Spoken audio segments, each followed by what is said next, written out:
Are you potentially using the wrong rep range? Well, here in a moment, I'm going to go through some different rep ranges, their benefits, and which one you should be using. But first off, what even is a rep range? Even if you already know, I recommend that you listen to this part because you might learn something that you didn't know. But if you really don't want an explanation and just want to learn which one is best for you, then skip to right here. Okay, so a rep range. It's the amount of reps that you're aiming for during any exercise. However, this doesn't mean doing something like saying, I'm going to do 8 reps of this exercise and then only doing 8 reps. Instead, this is a way to make sure that your exercise is exactly as hard as you want it to be, so that when you do reach failure, you've done a certain amount of reps that you've set in your range. So let me give you an example. My rep range that I use right now is 8 to 15 reps. So this means if I do an exercise and I can't at least do 8 reps, then it's too heavy or too difficult. But on the other hand, if I can do more than 15 reps, then it's too light or too easy. So if I'm curling 20 pounds for 10 reps, then maybe after about a week I'll be able to do 15 reps and I can move up to 25 pounds for less reps. And if I can do at least 8 reps of that, then I'll move up to that weight until I can do 15 reps at that weight, in which case I'll increase again. But if I couldn't do 8 reps, then I would go back to 20 pounds and keep lifting at that weight, or increase the weight a smaller amount, like to 22 pounds. There are also some more advanced techniques that you can use to push yourself to the next weight if you really want to, but you don't need to worry about those for now. Now that you have a good understanding of what rep ranges are, we can start talking about your goals and which one you should be using. As always, you must first analyze what you want to get out of the workout the most. And as far as rep ranges go, there's 3 main categories to look at. These categories are endurance, hypertrophy, and strength. So we're going to go through each one of those and talk about which rep ranges are the best for it. So starting off, we have endurance. So to build muscular endurance, which is different from other kinds of endurance, you're going to want to lift in the 50 to 60% of your 1 rep max. Your 1 rep max is the most amount of weight that you can lift for a single repetition. Now, I'd say this is probably the broadest of ranges because you can really do anywhere from 17 to 30 reps per exercise. Of course, that's too big to be your actual rep range, but your range should be somewhere in there. For most people, I recommend endurance training at least occasionally, but for other people, it can be useful to train for something in particular.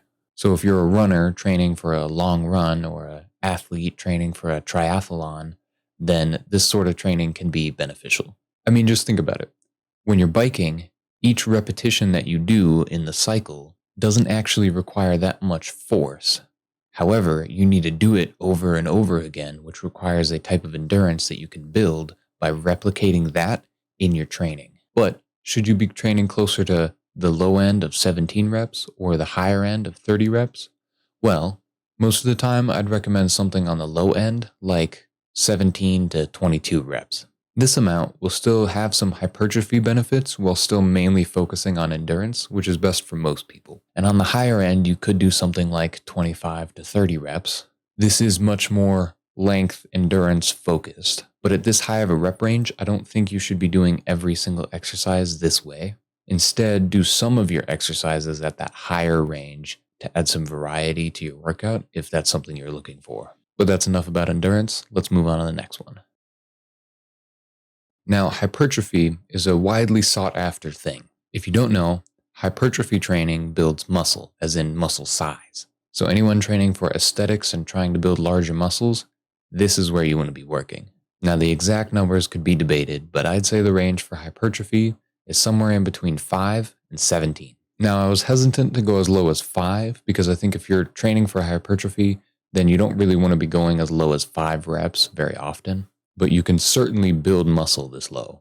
And even if you shouldn't always do it, I think it's a good idea to do some heavier loads for less reps from time to time. However, for the most part, if all you care about is larger muscles, then stick to something like 8 to 15 reps. And also try and stick to the same exercises and routine consistently for a long time because that's going to give you the best results, especially in hypertrophy training. So now let's take a look at the last category. Strength kind of speaks for itself. This kind of training is to maximize your power output by lifting the heaviest weight that you can. And please note that even when you're training like this, you should have complete control of the weight, lifting slow-ish, and with proper form. There's a huge difference between strength training and ego lifting, and please don't be an idiot that ego lifts. And another thing, if you're new to lifting, then you should learn your main compound movements and lift those at a lighter weight for a while. This is to build good form and a base of strength before you move on to this rep range. Definitely don't hop in the gym and load up the bar your first time around. But after that, if your goal is to increase the max amount of weight that you can lift, then lift as heavy as you can. It just makes sense. But don't only do 1 rep maxes. The rep range for this category is 1 to 5. And in this range, it's totally possible to build a lot of hypertrophy, just not quite as efficiently as the main hypertrophy range. Now, I believe you should spend most of your time in the 3 to 5 range and only dip into 1 to 2 reps after you've had a bit of experience and when you're really confident about a certain lift. And also, have a spotter. You should really always have a spotter, but especially for your heavier lifts, it's super important. So that's my recommendation to you based off of your goal. Remember, you can always use any rep range that you'd like, and as long as you're being safe and working hard, you'll make progress. And as always, if you liked it, like it, and thanks for stopping by.